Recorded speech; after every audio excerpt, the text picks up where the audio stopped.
A lot of people feel really guilty and they feel really bad when they haven't worked out for an extended period of time. There's a lot of shame. You want to be really careful about that. You want to keep an eye on that kind of a disordered relationship with exercise that you think like now you have to punish yourself extra, right? Or you feel like you got to make up for the time that you lost. And that leads a lot of people to like pushing themselves way too hard when their body is still fighting off an infection or the immune system is still suppressed.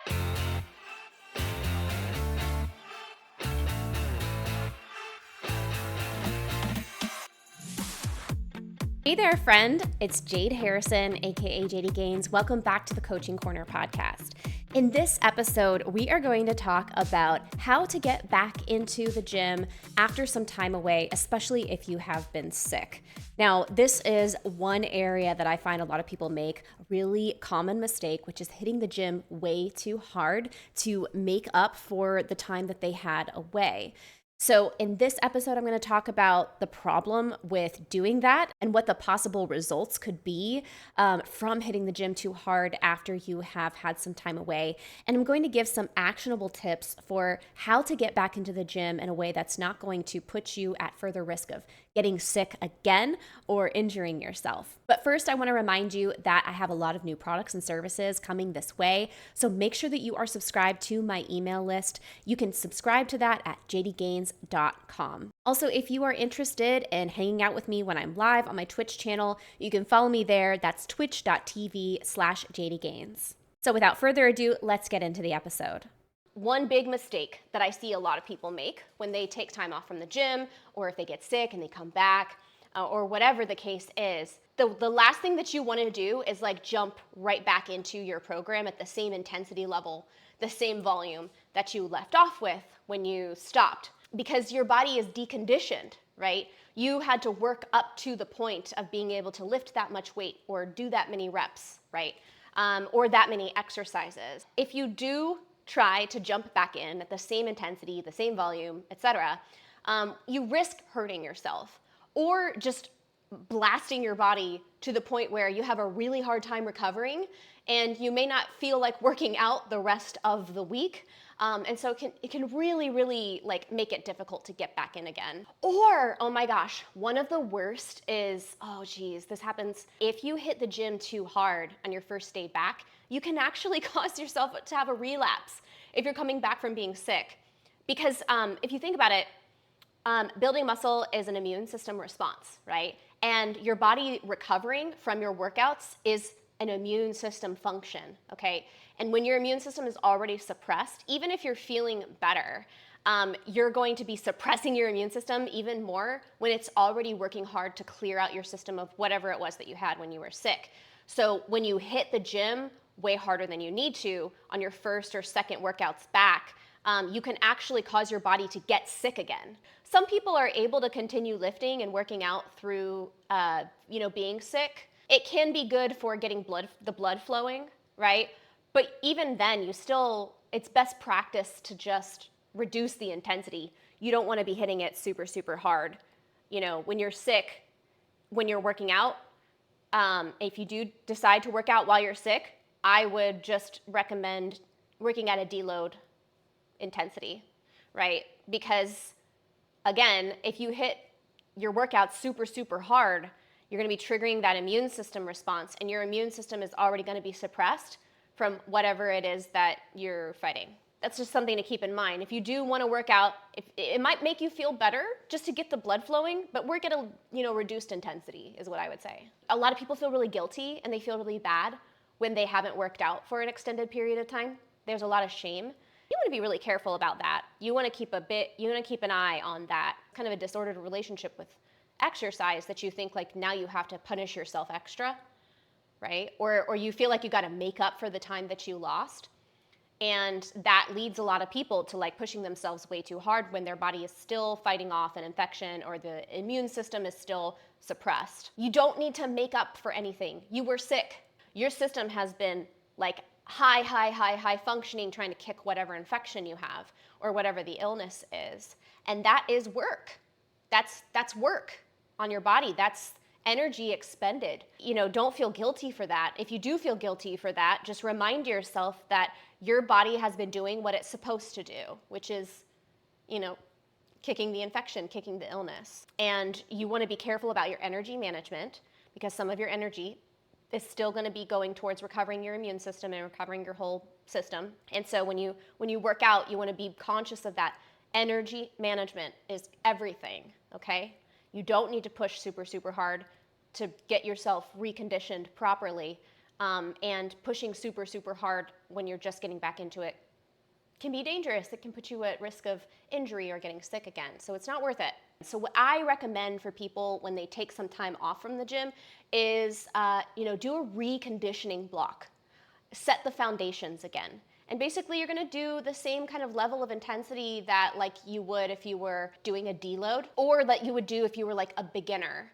With my clients who do online training, or if they do it like on their homework workouts, I try to stress to them, your first time back, I want you to work at an RPE 7, right? That means like leaving 3 reps in the tank. You're not going all the way to, towards muscle failure. You're just like kind of approaching it a little bit, but you're leaving plenty of room between yourself and muscle failure at the end of every set.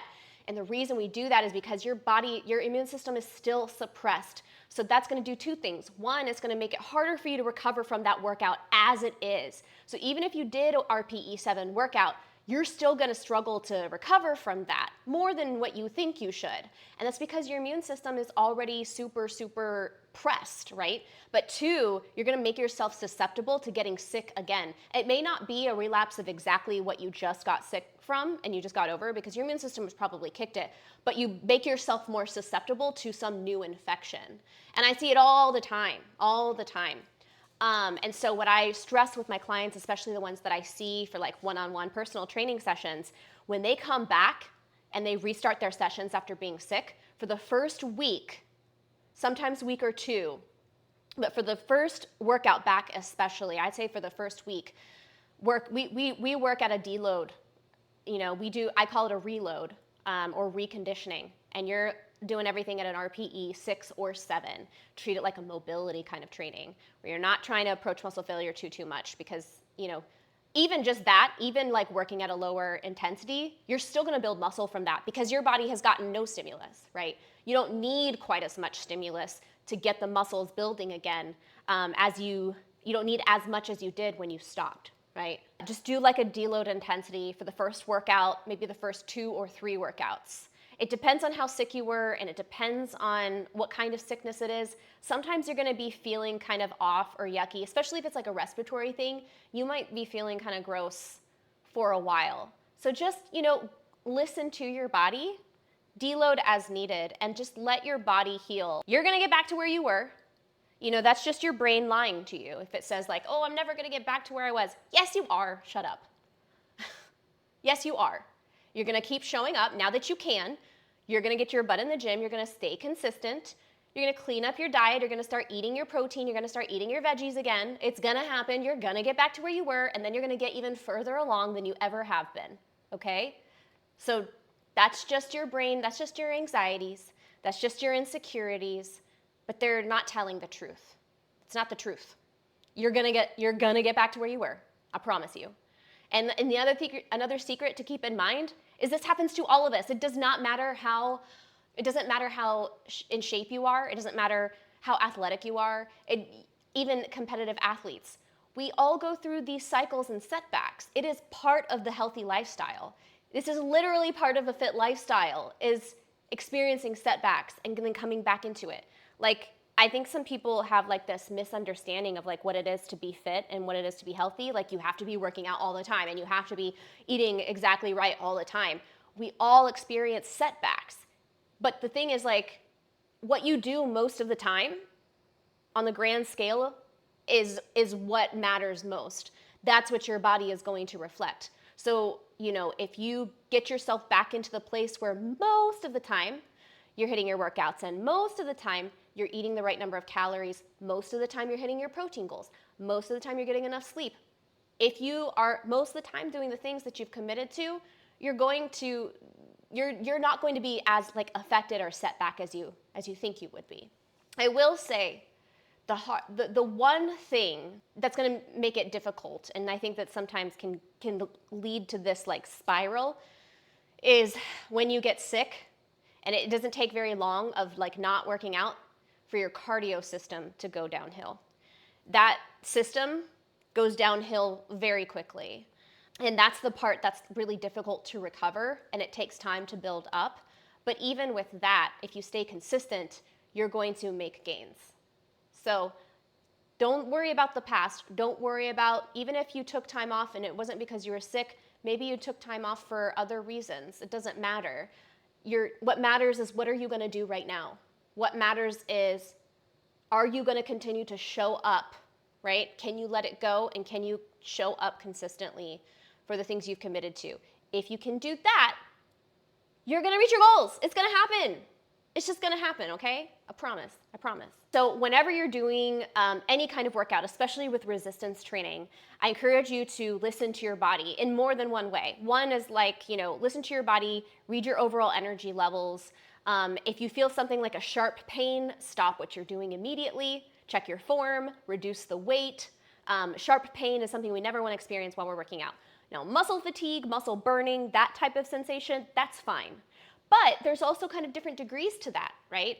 The closer that you get to muscle failure, which is when your muscles completely give out in the context of a muscle building workout, you're going to experience a lot of burning as lactic acid builds up in your muscles. If you were to go to RPE 10, you would go until your muscles completely give out, right? RPE 7 is like trying to leave 3 more reps, all right? You think about leaving 3 more reps, estimating for yourself, if I did 3 more reps, then my muscles would give out after that. So that's kind of where we want to be in your first workout, at least for like your big exercises, like, squats and deadlifts.